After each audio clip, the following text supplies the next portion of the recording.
Hello, ladies and gentlemen. Welcome back to another episode here on European Confessions.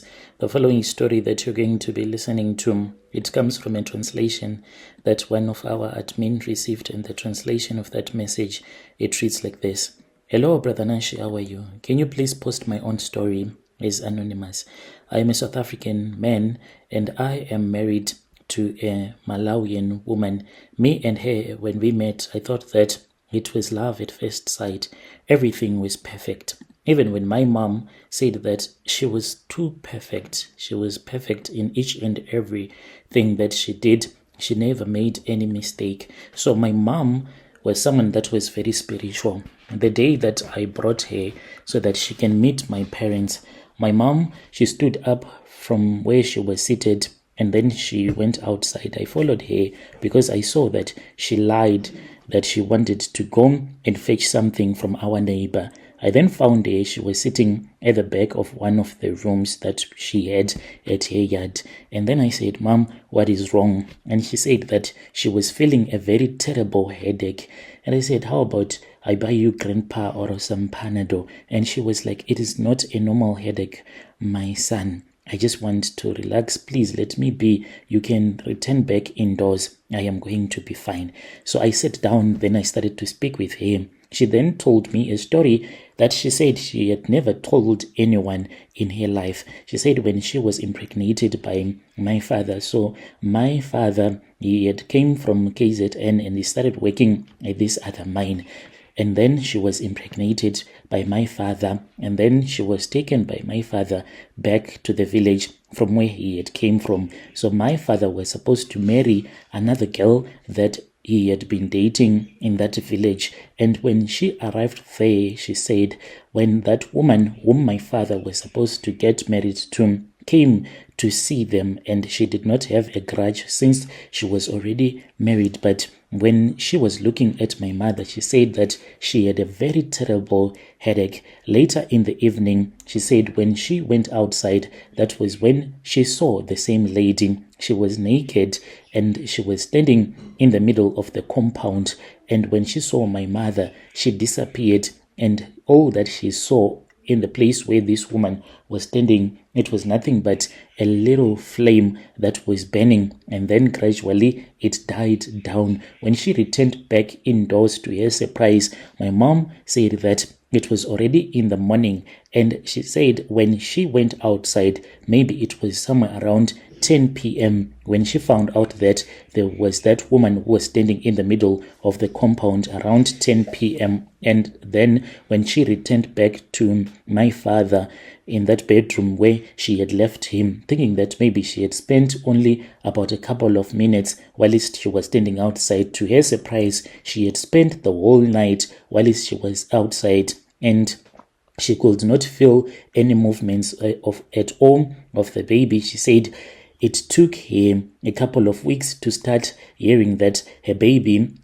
was moving again in her womb. Back in those days, there were no medical facilities where they could go to see what was wrong with the baby, if the baby was still alive or not. But that same woman, she came the very next morning and she gave my mom some muti that she was supposed to drink. Otherwise, the baby was going to die. She drank that muti after she had a voice that told her that even though she was a Christian who was not allowed to participate in such a thing, but she was supposed to drink it for that witch, even though had bewitched her previously, but she had been led by the Holy Spirit to come and remove those charms that she had given to my mother so that she can lose the pregnancy. And then my father, her husband, will start to accuse her, for that woman was still hopeful that one day maybe my father was going to come back and take her back to the city of Joburg. So my mom,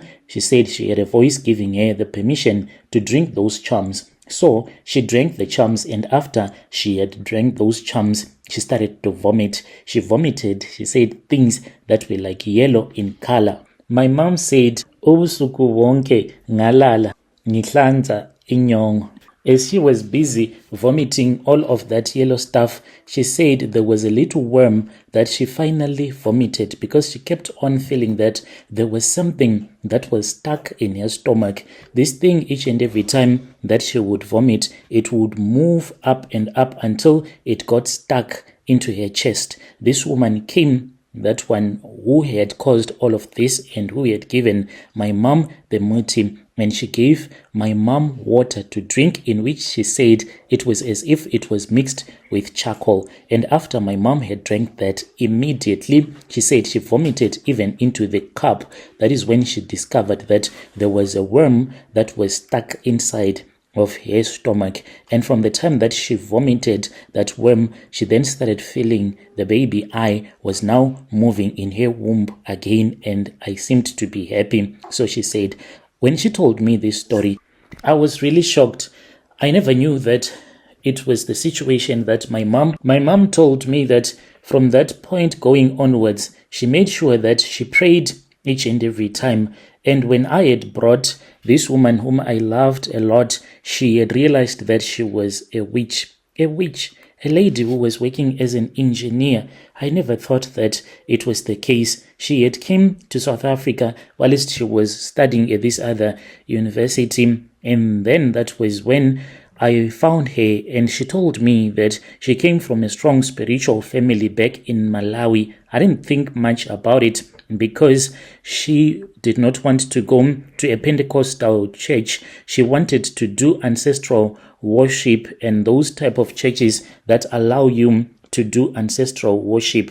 So when my mom told me about this, that she was feeling so much sick because she was in the presence of that girl that I was dating. But I kept on dating this woman because I saw that she was beauty with brains. 6 months into our marriage, that was when she suggested that we visit her family in Malawi. They would love to meet you. I did not want to leave South Africa, but I loved her and I wanted to respect her. So we went. A village was deep in the countryside. It was very far from the main roads, far from anything that you can call a city. When we got there, that was when we stayed at her parents' house, and it was as if they were just studying me. The first night I woke up because I heard that there were people that were whispering outside of our hut, the same language that my wife speaks in Chichewa, voices that did not sound human at all. There were people that were walking outside, but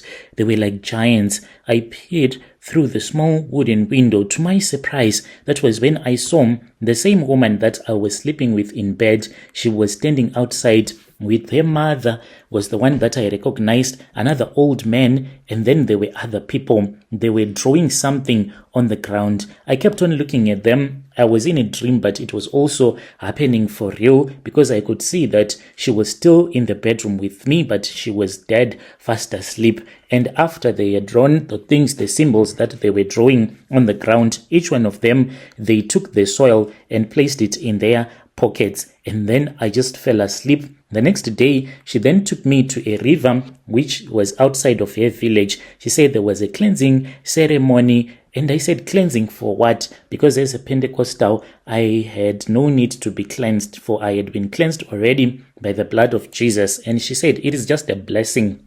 Then she took out a small knife, and then she said, with this knife, I want you to cut yourself whilst you are standing in the river. But it was not a deep river. And when I was standing there, I took the knife and I pinched myself with that knife until the blood was coming out and the droplets, they fell into the river. She then scooped up some water that was mixed with the blood as the blood was still dropping into a wooden bowl, and she handed it to me. She said, drink, for that is where your blessings are going to come from. I hesitated, and then I just drank like I was really scared that I would catch a river disease, but I drank it. It tasted like iron, like blood, and then that was when I started to see things that I can't even understand. I saw things that came out of the trees. It was as if these trees, they had now became human and they were like